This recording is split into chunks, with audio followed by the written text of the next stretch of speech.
Welcome to food ഇൻഷി. നമുക്കൊരു കിച്ചടി ഉണ്ടാക്കിയെടുത്താലോ? മസാല ഇട്ടിട്ടുള്ള കിച്ചടി, മധുരത്തിലല്ല കേട്ടോ. അതിനിതേ ഒരു 3/4 കപ്പ് ചെറുപയർ എടുത്തിട്ടുണ്ട്, തോട് കളഞ്ഞിട്ടുള്ള. ഇതൊരു 1/4 കപ്പ് ഉണ്ട്. ഇത് നമ്മളെ ബിരിയാണിൻ്റെ അരി. ഇത് ബസ്മതി റൈസ്. സാധാരണ റൈസ് എടുത്താലും മതി.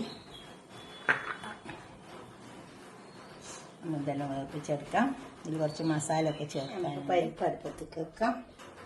നന്നായി വാഷ് ചെയ്ത് കൊണ്ടുവന്നിട്ടുണ്ട്. പരിപ്പുണ്ട്, അരിയുണ്ട്. രണ്ടുപാടെ ഒരുമിച്ചിട്ട് വെക്കാം. വെള്ളം ഒഴിച്ചിട്ട് അടുപ്പത്ത്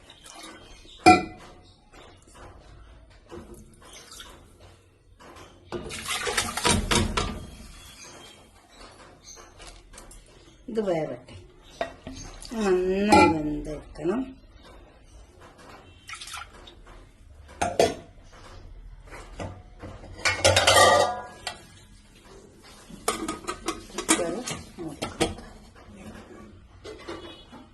പാനെടുത്ത് വെച്ചിട്ടുണ്ട്. ഓയിൽ ഒഴിച്ചു കൊടുക്കാം. കുറച്ച് ഓയിൽ ഒഴിച്ചു കൊടുത്താൽ മതി. നമ്മളെ പരിപ്പെല്ലാം വെന്ത് വന്നിട്ടുണ്ട്. കിച്ചടിൻ്റെ കുറച്ച് സവാള കൊടുക്കാം.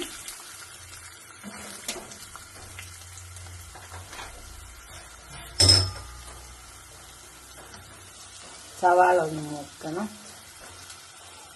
പച്ചമണക്ക പോയി വന്നിട്ടുണ്ട്. കുറച്ച് നല്ല ജീരകം ഇട്ടെടുക്കാം. നല്ല ജീരകം.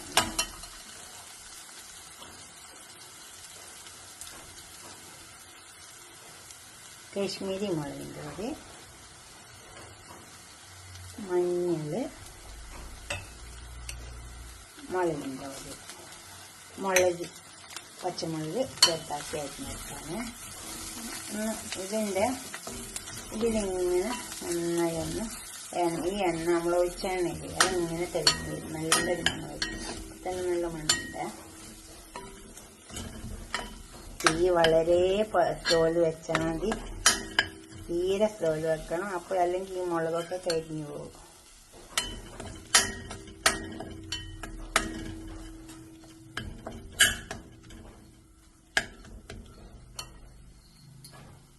അപ്പോൾ അതൊക്കെ നന്നായി മൊരിഞ്ഞ് വന്നിട്ടുണ്ട്. ഇനി നമുക്ക് ഈ പരിപ്പ് ഇതിലേക്ക് ഒഴിച്ച് പച്ചമണക്ക പോയി വന്നിട്ടുണ്ട്. കുറച്ച് നല്ല ജീരകം ഇട്ടെടുക്കാം. നല്ല ജീരകം,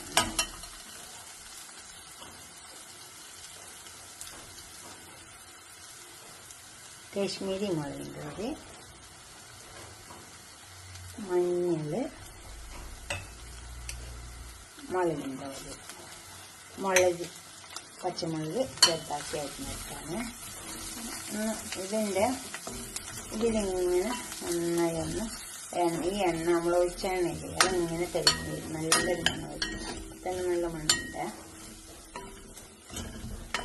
തീ വളരെ സ്ലോയിൽ വെച്ചാൽ മതി. തീരെ സ്ലോയിൽ വെക്കണം. അപ്പോൾ അല്ലെങ്കിൽ ഈ മുളകൊക്കെ കരിഞ്ഞു പോകും.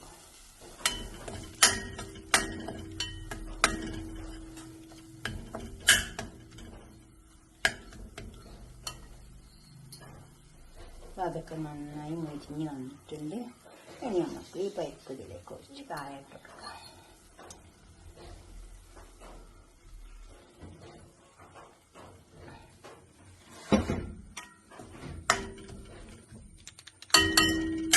നമ്മൾ പരിപ്പ് വേവിച്ച് വെച്ച പരിപ്പ് ഇതിലേക്ക് ഒഴിച്ച് കൊടുക്കാം.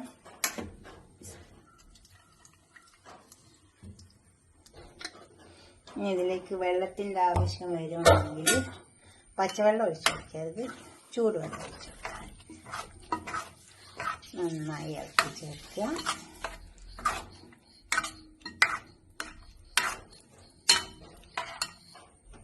കുറച്ച് ഉപ്പ് ഇട്ട് കൊടുക്കാം.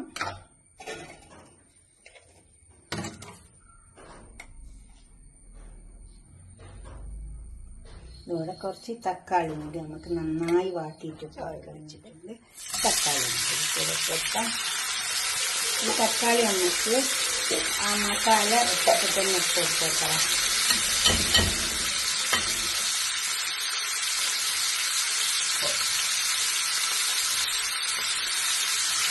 നല്ലോണം വെന്തോട്ടെ തക്കാളി.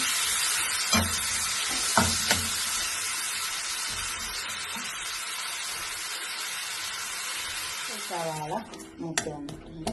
നമുക്കിതിലേക്ക് ഇഞ്ചി വെളുത്തുള്ളി ചതുക്കി വെച്ചതാണ് അതിട്ട് കൊടുക്കാം. അതിൻ്റെ പച്ചച്ചവന്ന് പോട്ടെ. തക്കാളിയൊക്കെ നന്നായി വെന്ത് എണ്ണ എല്ലാം തോന്നിയാണ്. ഇത് നമുക്ക് ആ മസാല കൂട്ടുന്നില്ല, ആ സമയത്ത് ഇട്ട് കൊടുക്കട്ടെ. പെട്ടെന്ന് ഇട്ട് പോയതാണ്. അപ്പോൾ അങ്ങനെ കുട്ടിക്ക് ഇങ്ങനെ ആക്കിയിട്ട് പെട്ടെന്ന് നമ്മൾ വിട്ടുപോകില്ലേ, അപ്പോൾ അതേമാതിരി ചെറുതിട്ട് കൊടുക്കാവുള്ളൂ.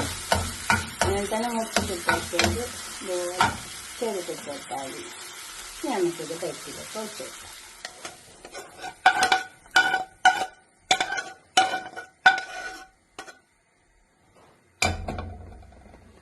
ഇത് ചേർത്തെടുക്കാം. നന്നായി ചേർത്തെടുക്കാം. കുറച്ച് ചൂടുവെള്ളം ഒഴിച്ചു കൊടുക്കാം, പച്ചവെള്ളം ഒഴിച്ചു കൊടുക്കരുത്, അപ്പോൾ അതിൻ്റെ ടേസ്റ്റ് മൊത്തം പോകും.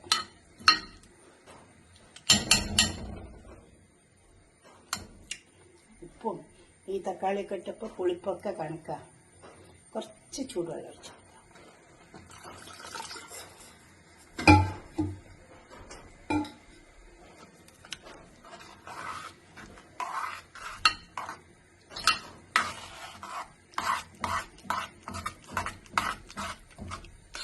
നല്ല കിച്ചടി കേട്ടോ. പിന്നെ നമ്മൾ മധുരത്തിലും കിച്ചടി ഉണ്ടാക്കും കേട്ടോ. അത് നോമ്പിനൊക്കെ നല്ല പ്രധാനമാണ്. ഇതിൽ കുറച്ച് മല്ലിയില ഇട്ട് കൊടുക്കാം. പിന്നെ ഇതിൽ വേണ്ടിയത് എന്താ വെച്ചാൽ പശു നെയ്യ് കുറച്ച് ഒഴിച്ചു കൊടുക്കണം. പശു നെയ്യ് ഒഴിച്ചു കൊടുത്താൽ മതി.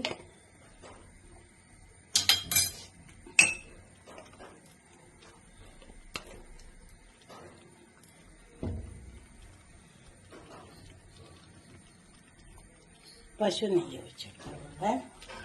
നല്ല പശു നെയ്യ് നോക്കിയിട്ട് ഒഴിച്ചെടുക്കുക. നന്നായി ഇറക്കിയെടുക്കുക. ഇത് നമുക്കൊരു പാത്രത്തേക്ക് സെർവ് ചെയ്യാം. ഇത് എളുപ്പം കഴിയിട്ടോ. ആ മസാലൻ്റെ കൂടെ തന്നെ തക്കാളി നന്നായി ചേർത്തെടുത്താൽ മതി. നമുക്കിതൊരു പാത്രത്തേക്ക് മാറ്റാം. ഇതുപോലെ ഒന്ന് കിച്ചടി ഉണ്ടാക്കി വയ്ക്കുക. നല്ല ടേസ്റ്റ് ഉണ്ടാവും കേട്ടോ. ഇതുപോലെ ഉണ്ടാക്കിയിട്ട് നിങ്ങളുടെ അഭിപ്രായം നിർദ്ദേശമൊക്കെ കമൻറ്റ് ബോക്സിൽ അറിയിക്കുക. ലൈക്ക് ചെയ്യുക, അതുപോലെ തന്നെ ഷെയർ ചെയ്യുക, സബ്സ്ക്രൈബ് ചെയ്യാത്തവരൊക്കെ ചെയ്യുക.